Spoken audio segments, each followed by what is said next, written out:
Hey there, and welcome to innerVIVID, the video series where we put big questions in front of you so you can work out your own answers towards building a kind of spirituality, I guess? We're coming to you from the lands of the Yagara and Turrbal people, lands never ceded. My name is Jonathan Sargent, and I've never seen Titanic. Okay, this is theme 5 called Tomorrow. Oops, I wasn't supposed to say that. So yeah, tomorrow. What do you got on?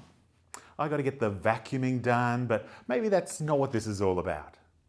Tomorrow is something that happens in a few hours, but also in 5 years, and speaking of that, 50 years. How are people feeling about that? Do you feel hopeful about the future? I suppose cautiously optimistic more than anything. Obviously there's a lot of challenges for life in general, but I think, if we put the work in, we can come to some kind of better future. Sometimes there's a lot of scary news and there's stuff going on in the world, the climate is changing, there's conflict globally, and often that doesn't give me much optimism, but I always have hope. Even when the facts look grim, I don't lose my hope in what is possible. What does the future hold for you? Look, I'm a very hopeful person. I don't know. And the joy of it is I believe that it will be good. I also think it'll be challenging. Life isn't easy, and there's lots of ups and downs, but we grow with that journey. In these 4 videos, we'll peer behind the curtains of what tomorrow might bring, or at least wonder what we can know about it. And in this first video, we wonder, how much control do we have? Are we in charge of our future, or is fate a thing? Are things destined to happen? Will some vox pops be inserted now? Free will or fate? Choose one, and why? Part of me says free will, but then when I look back at my life, I think, really? Did I choose? I would have never thought that what I chose ended up here, but I think I think it's a combination. Can I choose both? I would choose free will, and we make our fate. Oh, free will all the way. We get to create our own reality. But hold on, let's define what the heck we're talking about a little. People talk about fate or destiny, but we need to get on the same page on those ideas, right? When people talk about fate or destiny, what do they really mean? I think when people use words like fate or destiny, they're talking about the universe unfolding in some sort of predetermined way, that there is some energy or force in the universe that has controlled things in a particular way, and that there is a pre-designed unfolding of purpose or meaning in the world. Yeah, so I think people, when they're talking about this idea of fate, destiny, perhaps karma, are thinking that there is something bigger than themselves that is in some way, shape or form controlling or influencing their life and the world around them, for good or for bad. And things like there are consequences to our actions and the actions of others upon us, upon our community, upon our world. Some people of faith use language around plans that a deity might have had for their particular life or their particular life circumstances. And sometimes that can be very personal.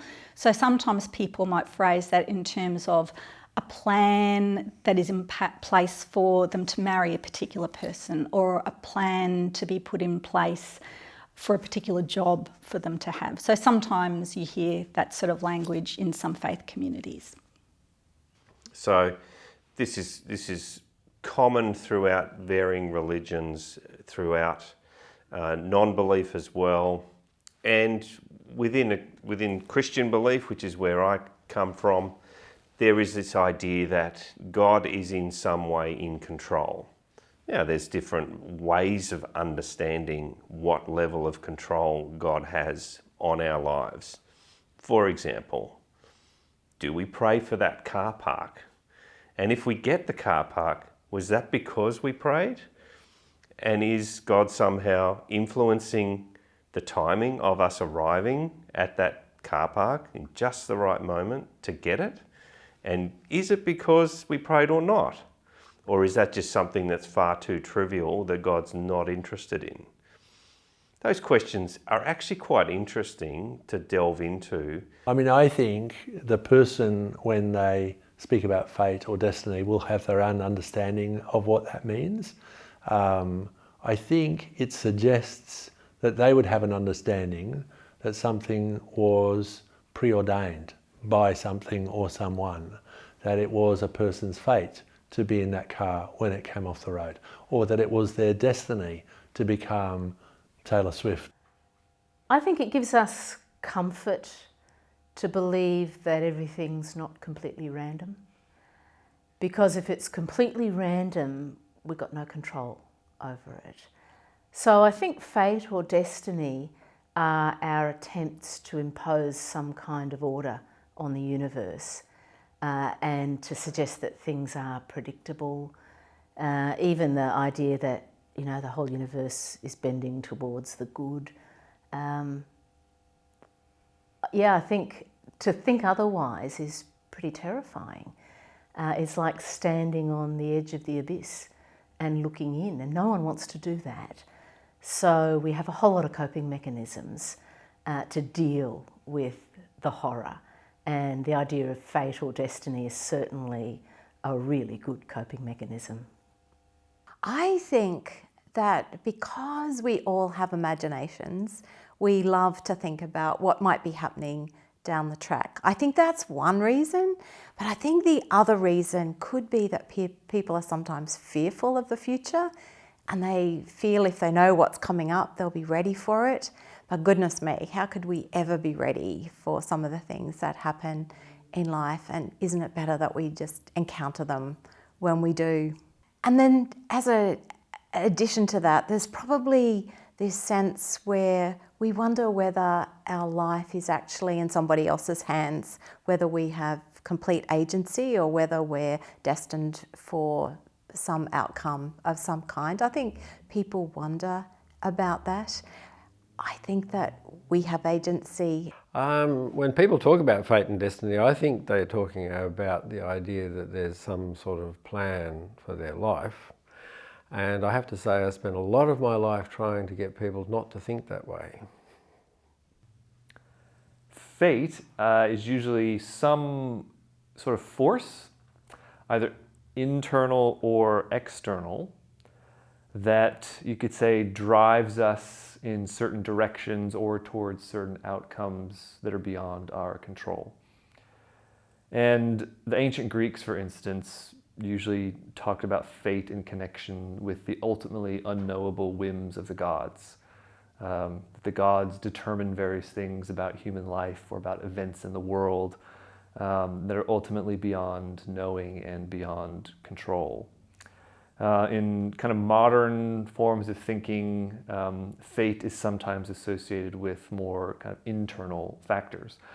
For instance, the fact that human desire and human personality gets structured very early on in human life in ways that are beyond our control, and that often sets a kind of template or a pattern or a direction or a fate or a destiny to a person's life very early on. I'm not very comfortable with the idea of fate or destiny, like the future is some concrete thing. I think when people talk about fate and destiny, what they mean is there's something that is kind of inevitable in life, that they were drawn to it. But I think they use the words with hindsight. I think they go, it was my fate to get here, or it was my destiny. And hindsight's wonderful. You can say, yeah, well, all the things worked together to get here. But of course they did, because that's what happened. I think we talk about fate really in the past tense, because I think that the future is open to possibility and it's open to all sorts of changes. I think people would like to think that they're going to end up somewhere really good or somewhere, you know, that they hope to be. It's kind of wishful thinking, in my opinion, but we often, I think, just use it in the past tense to talk about how we got to this point. Okay, fate and destiny. When I hear people use these words, it's sometimes about kind of lofty big life occurrences. It was always my destiny to work for this company or end up in this place or whatever. Or sometimes it's something that can be blamed for stuff. It was just fate that I would get this parking ticket. That's often used when actually it was various life choices a person made that led them to a particular bad outcome. So is fate and destiny a bunch of hooey, to use the technical term? I mean, we sometimes use words in a more romantic sense. It was destiny that we ended up together. You are my soulmate and the universe wanted us together. It's a nice thing to say to your beloved, especially after a disagreement. But does it stand up to actual scrutiny? In the end, are we just being too tough on these ideas? I don't know. What do you think? Oh, and next step? Free will. Should be able to wrap up that one pretty quickly.